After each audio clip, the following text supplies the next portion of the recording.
Hello guys! Welcome back to my channel, Renz at Rondo Vlog.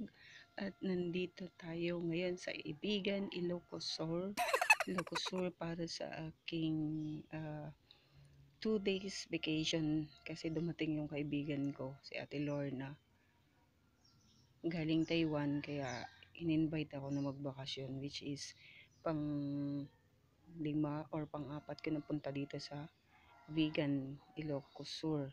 So ito sa harap ng bahay nila, nag-aani na ng palay. So yan ang paraan nila sa pag-aani ng palay dito. Traktora. Napakabilis nilang mag-ani dito.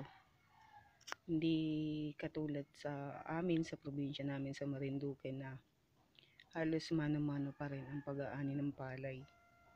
Dito pagtatanim at pag-aani, traktora na ang ginagamit.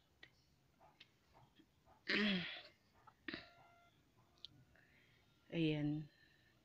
Tatanggalin lang nila yung sako kapag puno na, tapos ibababa lang ng traktora, tapos papalitan ng sako. Ayan. Hindi na mahirap mag-ani. Tapos hindi pa sila bilad sa arawan ng masyado. Kasi pwede siyang lagyan ng payong yung traktora.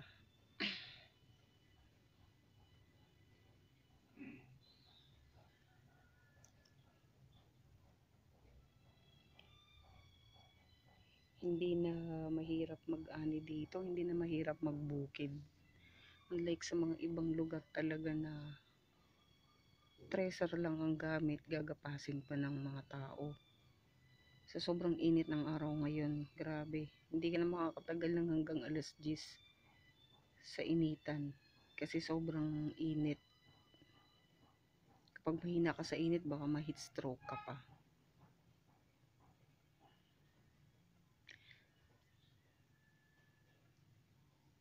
So let's watch this hanggang sa matapos silang mag-ani ng isang pitak.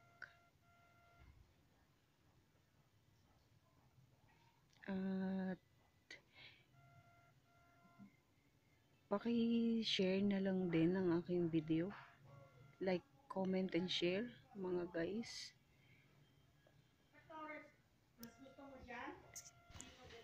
Hinahanap na ako ni Ate Lorna sa loob. So yan guys.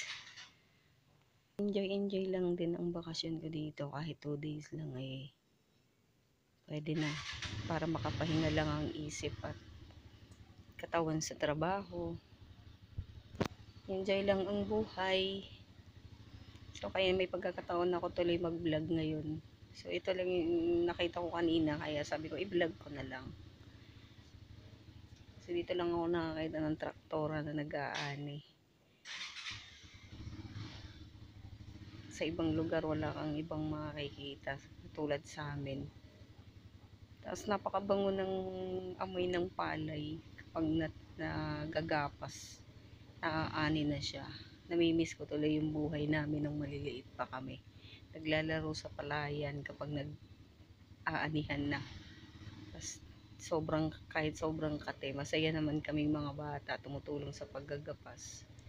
Kaya yun, nakakamiss din. Maiisip mo lahat yung mga nangyayari o yung mga kaganapan nung bata pa. Naging pasaway din kami sa palayan nung mga bata pa kami. Tumutulong kami pero mas labang yung pasaway. Kaya nung nakita ko yung traktora kanina, sobrang nagbiglang nag-flashback sa akin yung mga kabataan. Nung mga musmus pa kami. Lalo na kapag magtatanim ng palay, mag-aani, sa ilalim kami ng arawan. Pero yung dating kasi nun, malamig pa yung alas 9, alas 10, hindi pa ganun ka-init, katindi ng araw. Sikat ng araw, kaya okay lang kami maglaro sa palayan.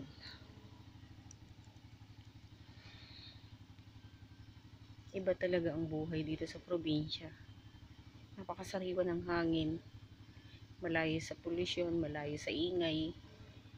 kunin lang ng ibon at mga kapitbahay, saka ng makinarya ng traktora ang maririnig mo. So yun guys, don't forget to like and subscribe to my YouTube channel.